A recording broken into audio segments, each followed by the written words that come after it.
Mallappally block പഞ്ചായത്തിൽ ഏറ്റവും കൂടുതൽ ഭൂരിപക്ഷം നേടി എബി മേക്കരിങ്ങാട്ട്. 1500-ന് അടുത്ത ഭൂരിപക്ഷമാണ് എബി മടുക്കോല് ഡിവിഷനിൽ നിന്ന് നേടിയത്.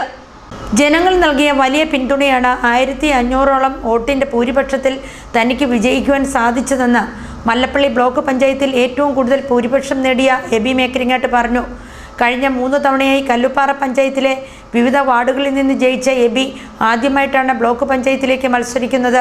മുൻപ് എബി ഗ്രാമപഞ്ചായത്ത് മെമ്പറായിരുന്ന സ്ഥലത്ത് നിന്നാണ് അദ്ദേഹത്തിന് ഏറ്റവും കൂടുതൽ ഭൂരിപക്ഷം ലഭിച്ചത്. വിജയിച്ചു കഴിഞ്ഞാൽ രാഷ്ട്രീയം നോക്കാതെയുള്ള എബിയുടെ പ്രവർത്തനമാണ് ഈ തിളക്കമാർന്ന വിജയത്തിന് പ്രധാന കാരണം. വലിയ സന്തോഷമാണ്. ജനങ്ങൾ നൽകിയ വലിയ പിന്തുണയാണ്, ദൈവത്തിൻ്റെ അനുഗ്രഹമാണ്. അപ്പോൾ അത് ഞാൻ പ്രതീക്ഷിച്ചതിനപ്പുറത്ത് വലിയ ഭൂരിപക്ഷം ലഭിച്ചു. ഞാൻ പ്രതികരിച്ച മേഖലയിലൊക്കെ വലിയ പിന്തുണ, അതായത് ചെങ്ങന്നൂർ മേഖലയിൽ 1, 2, 3 വാർഡുകൾ എണ്ണിക്കഴിഞ്ഞപ്പോൾ എൻ്റെ ഭൂരിപക്ഷം 1000-ലെത്തി. അപ്പോൾ എന്നെ സംബന്ധിച്ച് വലിയ ആത്മവിശ്വാസം. അപ്പോൾ ഞാൻ തുടർച്ചയായി പ്രതികരിക്കുന്ന മേഖലകളിൽ ജനങ്ങൾ എന്നുള്ള വിശ്വാസം ഓരോ ദിവസവും കൂടിക്കൊണ്ട് വരുന്നു എന്നുള്ളതാണ് എനിക്ക് മനസ്സിലാക്കാൻ കഴിഞ്ഞത്. ബ്ലോക്ക് ഡിവിഷനിലെ എനിക്കൊന്ന് ബ്ലോക്ക് പഞ്ചായത്തിലെ ചരിത്രത്തിലെ ഏറ്റവും വലിയ ഭൂരിപക്ഷമാണ് 1500. 1481 ഭൂരിപക്ഷം. 1500ഓളം വോട്ടിന് ഭൂരിപക്ഷം ജയിക്കാൻ സാധിച്ചു. അത് ഈ ജനങ്ങളോട് എനിക്ക് വലിയ കടപ്പാടും നന്ദിയും അക്കാര്യത്തിൽ.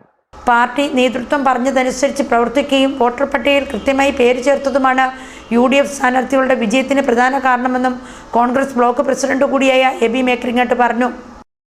അല്ല, ഇതിനകത്ത് KPCCയുടെ ഒരു പഞ്ചായത്ത് ഇലക്ഷന് മുമ്പായിട്ട് 1 വർഷം മുമ്പ് വയനാട്ടിൽ ചേർന്ന ക്യാമ്പ് എക്സിക്യൂട്ടീവ് തുടർച്ചയായിട്ട് അതിൻ്റെ പരിപാടികളും ക്രമീകരണങ്ങളുമായിരുന്നു. അപ്പോൾ പാർട്ടി നേതൃത്വത്തിൽ നൽകുന്ന നിർദ്ദേശങ്ങൾ കൃത്യമായി നടപ്പാക്കാൻ ശ്രമിച്ചു എന്നുള്ളതേ ഉള്ളൂ. പിന്നെ വോട്ടർ പട്ടിക പേര് ചേർക്കുവാനുള്ള അതും പാർട്ടി നേതൃത്വത്തിൻ്റെ നിർദ്ദേശം അനുസരിച്ച് വളരെ കൃത്യമായി എൻ്റെ ബ്ലോക്ക് കോൺഗ്രസ് കമ്മിറ്റി പരിധിയിൽ 87 വാർഡുകളാണ്. 87 വാർഡുകളിലും ഞാൻ നിരന്തരമായി ഇടപെടുകയും അതനുസരിച്ച് വോട്ടർ പട്ടിക പേര് ചേർക്കാൻ വളരെ ഗൗരവമായ ഇടപെടൽ നടത്തി. അത് കോൺഗ്രസ് പ്രവർത്തകർ ഒന്നാകെ അതിനുവേണ്ടി ചേർന്ന് നിന്നു. പ്രധാനപ്പെട്ട നേതാക്കന്മാർ ഓരോ വാർഡിനെയും ചുമതല ഏറ്റെടുത്തു. അവിടെ ഒരു കൂട്ടായ ടീമിൻ്റെ വിജയമാണ്. എൻ്റെ വിജയമെന്ന് ഒരിക്കലും ഞാൻ പറയത്തില്ല, കോൺഗ്രസ് ടീമിൻ്റെ വിജയമാണ്.